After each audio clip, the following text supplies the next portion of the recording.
This is Brent of the Brookbush Institute, and in this video we're going to do a multiplanar dumbbell press. Not that there's anything wrong with a transverse plane press, but I'd like to bring a little bit more functional strength back to the weight room, and I have yet to see somebody open a door like this. Excuse me.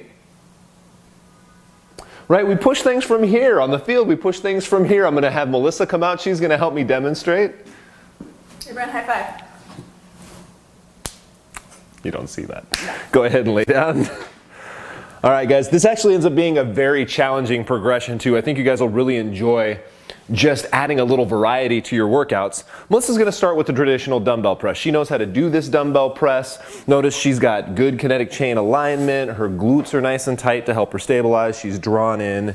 And of course, her shoulder blades are moving with the dumbbells. We don't see her excessively shrugging. But now let's see if we can change this up a little bit. What if she goes at 45 degrees?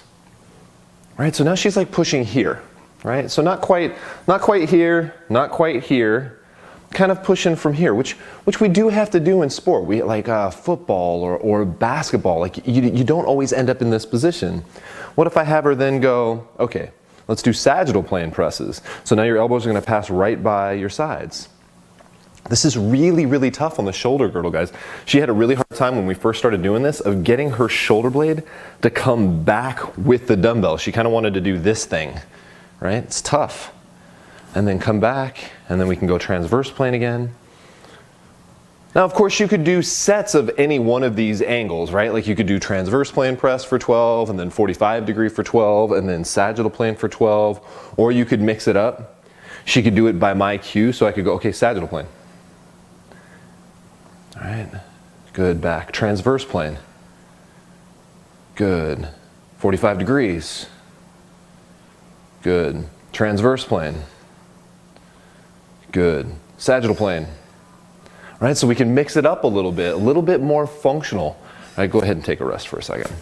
Now what we can do is we can add back some of the other progressions that we've done with our dumbbell press, maybe things like alternating or unilateral. We'll go through a little alternating this time. What do you think? Okay. All right, so we'll add just a little bit of alternating. We're gonna pretend she actually had 60 seconds rest. Poor Melissa gets beaten up in these videos. All right, so let's go transverse plane. All right, right, and then left. All right, wait for my cueing now. 45 degrees left. Good, let's do right transverse plane. Left transverse plane.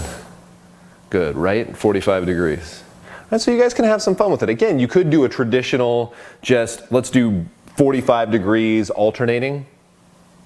All right, so she could do it just all 45 degrees alternating, or we could mix all sorts of different things up. Like she could go sagittal plane right,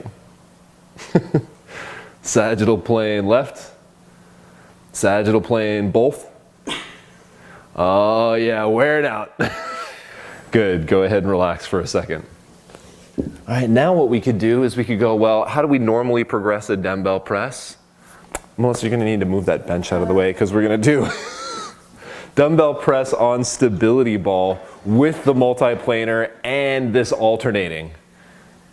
You ready? All right. Here you go. Thank you. All right, make sure when you roll out, you get into like bridge position. I want really tight glutes so that you're really stable. Good, back up just a little bit so there's no weight on your head. All right, now we'll start together. So both transverse plane, good. Both 45 degrees, both sagittal plane. Now once you go alternating on the ball, you are really, really upping the difficulty because that ball wants to wobble on you. So let's go left 45 degrees. Notice I didn't pick one that she was ready for, right? Because that's how sports works. You're not really ready for anything. So as long as you're keeping a tally of how many you do of each, let's do right sagittal plane, right? Left transverse plane, right sagittal plane. All right, left sagittal plane. Good. Come on, right transverse plane. Couple more. You guys can see you can have a little fun with it. Or again, you could go back to, all right, we're gonna do all alternating in the transverse plane, or all alternating in 45 degrees, or all alternating in the sagittal plane. You guys have a lot of options. The whole point of this video, though, is we don't always push here. We were joking about it in the beginning of the video with, I don't push a door open like this. We don't high five like this, right? Like, that doesn't happen. Most of the time in sport, we end up pushing here or here. It just isn't very functional to only strengthen here. Now, for bodybuilding and hypertrophy purposes, yes, this probably hits the most pectoral fibers. But for those of us in sport, are we always looking to hypertrophy? Oh man, I don't want to be all huge playing basketball.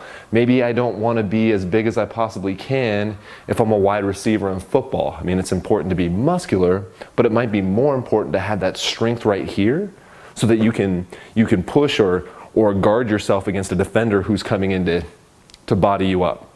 All right, guys, so try these progressions out both on the bench and the ball. Maybe this stays more in your stability endurance phase, but nonetheless, I think you guys are going to enjoy the tangible outcomes you can feel when you get back on the court.